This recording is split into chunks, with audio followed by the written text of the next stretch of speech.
Hi, today I'm going to show you how to transfer money from Zip to bank account. So, here's the reality for your query. You cannot transfer money from a Zip account to a bank account. Zip, formerly known as QuadPay, is a buy now, pay later, that is BNPL service, and it does not function like a wallet or bank. It only allows you to make purchases online or in a store using the Zip balance or virtual cards.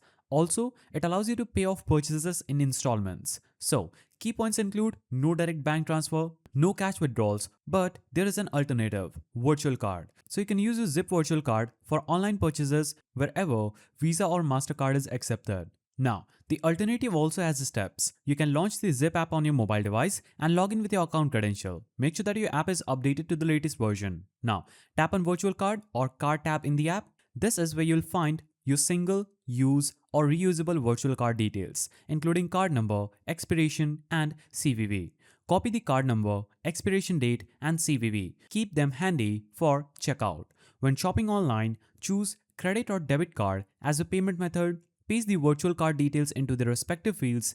For in-store purchases, add the virtual card to Apple Pay, Google Wallet, or Samsung Pay if supported. Then double check the amount and billing info. Then confirm the payment and your Zip balance will be used to pay in installments according to your account settings. If you found this guide helpful, please don't forget to give it a thumbs up and thanks for watching.